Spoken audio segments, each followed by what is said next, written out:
피라미드의 나라 이집트. 이집트는 북아프리카에 위치한 인구수 1억 명으로 아프리카에서 세 번째로 거대한 경제 규모를 가지고 있는 나라입니다. 하지만 이집트에는 말 못할 고민이 있는데 바로 극심한 물 부족 국가라는 점입니다.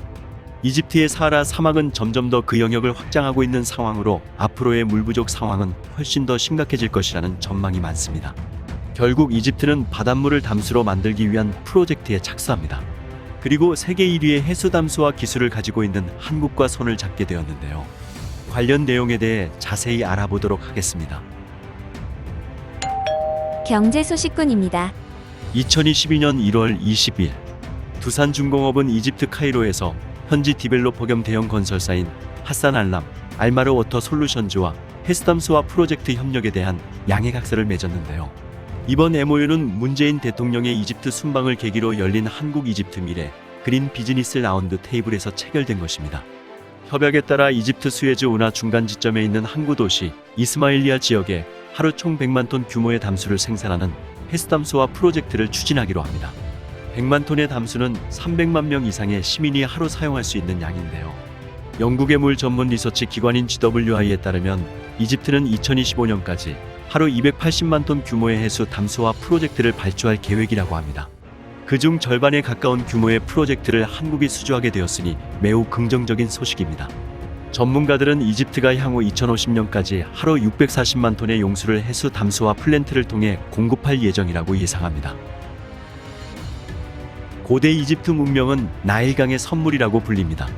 중앙아프리카의 빅토리아 호수와 아비시니아 고원에서 시작돼 지중해까지 흐르는 나일강은 지중해로 빠져나가는 최후의 관문인 이집트 지역에 위대한 고대 문명이라는 선물을 안겨주었습니다.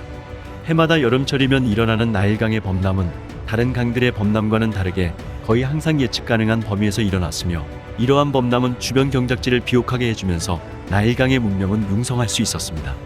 하지만 환경변화의 영향으로 아프리카 사하라 사막은 더욱 넓어져 가고 있으며 나일강 하나만 달랑 흐르는 이집트의 경우 현대에 들어서면서 수자원 문제가 심각해지는 상태입니다. 최근 에티오피아를 중심으로 인근 지역에서 전개되는 갈등을 보면 물을 확보하려는 각 국가들의 노력은 이제 분쟁 단계로까지 치닫고 있는 상황인데요. 나일강 수자원을 둘러싼 인근 국가들의 갈등이 점점 더 고조되고 있는 분위기입니다. 에티오피아는 나일강 상류에 위치하는 아프리카 국가인데 나일강 상류 유역의 그랜드 에티오피아 르네상스 댐이라는 대규모 수력 발전댐을 건설하기 시작합니다. 이 댐은 아프리카 최대 규모의 댐이자 세계에서도 7번째로 큰 수력발전소로 현재 공정이 80% 이상 완료된 상황입니다. 이집트 인구의 절대적인 비중은 나일강 인근에 거주하고 있으며 이집트는 나일강의 식수, 농업용수 등의 90% 이상을 의존하고 있습니다. 이러한 상황에서 상류 지역에서 댐을 건설하면 물이 부족해질 것을 크게 우려하는 것인데요. 복잡하게 전개되는 수자원 안보 상황에서 이집트는 현재 나일강에만 모든 용수를 의존할 수 없으니 한국과 손을 잡고 바닷물을 이용하기로 결정한 것입니다. 바닷물을 민물로 바꿔주는 해수담수화 기술은 두 가지 방식으로 구분됩니다. 첫 번째 방식은 1960년대에 이미 상용화한 증발식입니다. 간단히 말해 바닷물을 끓여 발생한 수증기를 응축해 물로 바꾸는 것입니다. 바닷물을 끓이고 난 뒤에는 소금만 남게 되고 물은 별도로 모을 수 있습니다.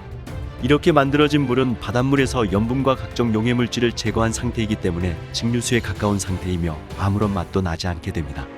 두 번째 방식은 역삼투압 방식입니다. 해수와 담수 사이에 막을 두고 해수의 높은 압력을 가하면 염분이 많은 해수가 농도가 낮은 담수 쪽으로 이동하게 됩니다. 이때 해수와 담수 사이에 있는 염분을 걸러내 물 분자만 담수 쪽으로 이동하게 되며 담수를 만들 수 있습니다. 담수를 만들기 위해서는 해수에 강한 압력을 넣어줘야 하고 여기에 역시 펌프와 동력이 필요합니다. 다만 전체 비용으로 따지면 증발식보다 역삼투압 방식이 담수 생산 효율이 높기 때문에 1990년대 이후 건설된 해수 담수화 설비 대부분이 증발식 대신 역삼투압 방식을 채택하고 있습니다. 그리고 한국의 두산중공업은 최근 10년간 전세계 해수담수화 시장 점유율 1위를 유지하고 있으며 3대 해수담수화 방식인 RO, MSF, MED 기술과 실제 설비를 설치한 실적까지 모두 보유한 전세계 유일한 기업입니다.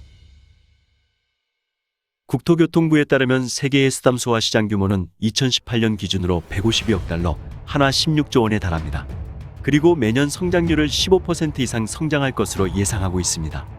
또 시장조사기관 글로벌 워터마켓에 따르면 전세계 수처리 시장은 지난 2017년 880조 원 규모에서 2021년 940조 원으로 7%가량 커졌습니다. 오는 2025년에는 약 1,000조 원에 달할 것으로 전망하고 있습니다. 물 부족 국가들의 바닷물을 담수로 만드는 기적을 선사하고 있는 한국의 기술력을 응원합니다. 지금까지 쉽고 빠른 경제 소식꾼이었습니다.